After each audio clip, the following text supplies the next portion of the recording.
না, আমরা আগে ছাত্র জীবনে পড়েছি আকাশ আমার শিক্ষা দিল উদার হতে ভাইরে, কিন্তু এখন দেখছি উদার হওয়ার শিক্ষা আকাশ দেয়নি, বরং সূর্যই দিয়েছে।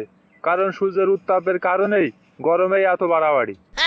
বুঝলাম, কিন্তু সূর্য বা গরম কি ধরনের শিক্ষা দিল তা তো বুঝতে পারলাম না। একটু বুঝিয়ে বলবেন? খুব সহজ ব্যাপার। কিছুদিন আগে আমি লুঙ্গি পরা নিয়ে নানা ধরনের কথা শুনিয়ে বেড়াতাম। মানে যারা লুঙ্গি পরে তাদের নিয়ে মজা নিতাম আর কি। কিন্তু এখন আমি লুঙ্গির ব্যাপারে এতটাই উদাস হয়ে গেছি যে নিজে তো একসঙ্গে 3খানা লুঙ্গি কিনেছি, ভাই ভাতিজাকেও কয়েকটা কিনে দিয়েছি। বলি কি, গরম ইস্যুতে উদার হয়ে ভালোই হয়েছে, বিশাল আরামে আছি। যাক, তাহলে তো খুব ভালো হয়েছে। ভালো মানে খুবই ভালো। আমার খুব দুঃখ ছিল, যেহেতু মাথায় টাক পড়ে গেছে। কিন্তু এই যে গরম, এই গরম আমাকে শিক্ষা দিয়েছে কোন রকম দুঃখ থাকা চলবে না, জীবনে যা আছে তাই নিয়েই সুখী থাকতে হবে। এটা খুবই ভালো শিক্ষা, কিন্তু শিক্ষাটা কিভাবে দিল, কোন প্রক্রিয়ায় দিল, একটু ভেঙে বললে ভালো হতো। ভেঙে বলার আসলে কিছু নেই, বিষয়টা ভাঙা অবস্থায় আছে। গরমে অতিষ্ঠ হয়ে মানুষ বারবার মুখ ধোয়, এতে কিছু আরাম লাগে। আর আমার মাথায় সুবিশাল টাক থাকার কারণে শুধু মুখ না, আমি মাথাও ধুতে পারি।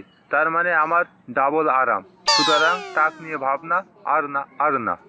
আপনার কথা শুনে আমার একটা কবিতার কথা মনে পড়ে গেল। হায় রে গরম, শরীরটা করলি নরম, কারেন্টের যা ধরন, বলতে লাগে সরম। আরে রাখ তোর কবিতা, কাহিনী তো এখনো শেষ হয়নি। কি বলেন? কাহিনী এখনো আছে? তাহলে বলেন। আগে তোমার চাচি সারাদিন আমার সাথে চেঁচামেচি করতো, কারণ এ অকারণে ঝগড়াঝাটি করতো। আর এখন ঝগড়াঝাটি করা তো দূরের কথা, গলা দিয়ে ভালো করে আওয়াজই বের হয় না। কি বলে আমি বুঝবো কি? সে নিজেই বুঝতে পারে না। একেই বলে গরমের উচিত শিক্ষা। চাচা, ব্যাপারটা রহস্যজনক মনে হচ্ছে, একটু যদি বুঝিয়ে বলতেন। তোর চাচি গরমে অতিষ্ঠ হয়ে সারাদিনই ফ্রিজে ঠান্ডা পানি খায়, পারলে সারাদিনই মাথায় বরফ দিয়ে রাখে। ব্যাস, এতে তার স্থায়ী ঠান্ডা লেগে গেছে, গলা বসে গেছে। ফলে গলা দিয়ে কথা বের হয় না, যা বের হয় তাকে বাতাস বলে অভিহিত করা যেতে পারে। ঠান্ডার কথা শুনে আমার একটা কবিতার কথা মনে পড়ে গেল। কবিতার নাম ঠান্ডা। কষ্টের নেই শেষ, হায়রে ডিজিটাল দেশ, ভালো নেই মনটা, আই মিস ইউ ঠান্ডা। আরে রাখ তোর কবিতা, কথা কি এখনো শেষ হয়েছে? ও, এখনো আছে? আছে, শোন। গরমে আমার বাড়িওয়ালাকে ভালোই শিক্ষা দিয়েছে। এখন বেচারার প্রায় প্রতিদিনই 100 টাকা করে বাড়তি খরচ। কিভাবে?